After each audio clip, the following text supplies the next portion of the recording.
ঠাকুর শ্রীরামকৃষ্ণ কিয়ৎক্ষণ পরে সেইখানে উপস্থিত। মাস্টারও আসিয়াছেন, ঠাকুর কথা কহিতেছেন। শ্রীরামকৃষ্ণ ব্রাহ্ম ভক্তদের প্রতি ধ্যান করবার সময় তাতে মগ্ন হতে হয়। উপর উপর ভাসলে কি জলের নিচে রত্ন পাওয়া যায়? এই বলিয়া ঠাকুর তার মধুর কণ্ঠে গান ধরিলেন। ব্রাহ্ম সমাজ বক্তৃতা ও সমাজ সংস্কার, আগে ঈশ্বর লাভ, পরে লোকশিক্ষা। নরেন্দ্র ও তাহার বন্ধুগণ পঞ্চবটীর চাতাল হইতে অবতরণ করিলেন ও ঠাকুরের কাছে আসিয়া দাঁড়াইলেন। ঠাকুর দক্ষিণাস্য হইয়া নিজের ঘরের দিকে তাহাদের সহিত কথা কহিতে কহিতে আসিতেছেন।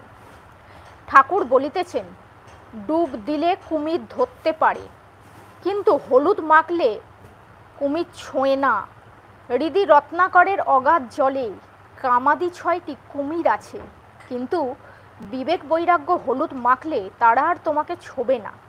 একটু আগে আমরা দেখলাম ঠাকুর নরেন্দ্রের সহিত গান করছেন। ঠাকুর বলছেন যে জলের মধ্যে যখন নাবে, ঠাকুর কুমিরের বর্ণনা দিচ্ছেন। তুমি যদি কুমির ধরতে যাও, ধরতে পারবে, কিন্তু কুমির তোমাকে ছোবল মারতে পারে, কামড়াতে পারে। যদি একবার গায়ে হলুদ টলুদ মেখে জলে নেমে কুমির ধরা হয়, হলুদের গন্ধ কুমির নিতে পারে না, তখন কুমির আর ধারের কাছে আসবে না। অর্থাৎ ঠাকুর এটি বোঝানোর চেষ্টা করছেন, যখন আমরা সংসারে আছি, যখন আমরা আছি, এই সংসারে যদি ঈশ্বরকে বাদ দিয়ে আমরা সংসার করি, এই সংসারের দুঃখ, কষ্ট, যন্ত্রণা, হতাশা, এগুলোকে আমাদের গ্রাস করবে।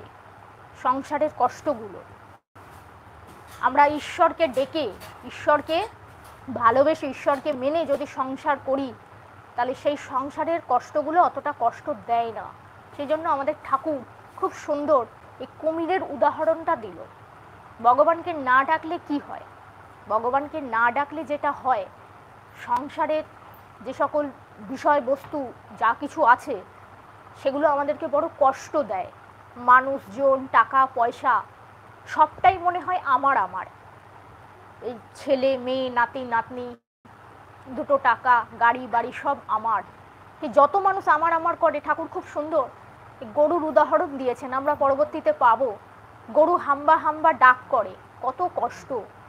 গরুকে কষায় টেনে নিয়ে যায়, তাকে কাটে, গরুর চামড়া দিয়ে ঢাক তৈরি হচ্ছে, জুতো ইত্যাদি তৈরি হচ্ছে, তাতেও গরুর নিস্তার নেই। লাস্টে গরুর নাড়ি ভুঁড়িগুলো দিয়ে ধুনুরি তাঁত বুনছে, তখন তুহু তুহু আওয়াজ হয়, অর্থাৎ তুমি তুমি, তখনই নিস্তার। এটাই বলছেন যে যতক্ষণ আমরা সংসারে আছি, আমরা প্রত্যেকে সংসারে আমাদের যন্ত্রণা আছে, সংসারে আমাদের কষ্ট আছে। যখন আমরা সেই সংসারটা ছেড়ে দিয়ে, অর্থাৎ সংসারের মধ্যে থেকেই, সংসারটা ছাড়বো কিভাবে, আমরা সংসারী মানুষ, আমরা ঈশ্বরের সাধনা করছি, জানবেন ওই ঈশ্বর আমাদের হাতটুকু ধরে নিয়েছে। আমাদের ঠিক যেন একটা পথের মধ্যে দিয়ে যাচ্ছি, কাঁটা বিছানো পথ, আমাদের পায়ে যদি খুব ভালো শু থাকে, কাঁটাগুলো পাটাকে রক্ষা করে, সেরকমই যখনই আমরা ভগবানকে ডেকে সংসার করছি, ঈশ্বর আমাদের রক্ষা করছেন, ঈশ্বর আমাদের জীবনের আমাদের সকল ভার নিচ্ছেন। তাই ঠাকুর এর কুমিরের যে সুন্দর উদাহরণটা দিলেন, বলছেন পাণ্ডিত্য কি লেকচার কি হবে যদি বিবেক বৈরাগ্য না আসে? ঈশ্বর সত্য আর সব অনিত্য, তিনি বস্তু আর সব অবস্তু, এর নাম বিবেক। অর্থাৎ বলছেন বড় বড় পণ্ডিত শ্লোক বলছে, বই পড়ছে, পাণ্ডিত্য আছে, কিন্তু তাতে ভগবান লাভ হয় না, তাতে ঈশ্বরকে লাভ হয় না, ঈশ্বরকে পাওয়া যায় না। ঠাকুর বলছেন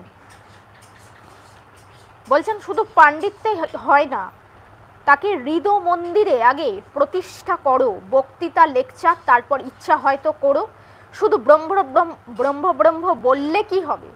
যদি বিবেক না থাকে, ও তো ফাঁকা শব্দধ্বনি। পারি রোজ ঠাকুরের কথা বলতে পারি, শুনতে পারি, কিন্তু যতক্ষণ না সেই ঠাকুরকে আমরা আমাদের জীবনে উপলব্ধি করতে পারছি, ততক্ষণ ঠাকুরের কৃপা, ভালোবাসা, ঠাকুরের অনুভূতি কিছুই লাভ হয় না। কি করে হবে? শুধু শ্রীরামকৃষ্ণ ওই যে বসে আছেন, শুধুই কি বসে আছেন? তার মধ্যে কি প্রাণ নেই? অবশ্যই আছে। এই যে আপনারা বেলুড় মঠ যান বা কাছাকাছি রামকৃষ্ণ মিশন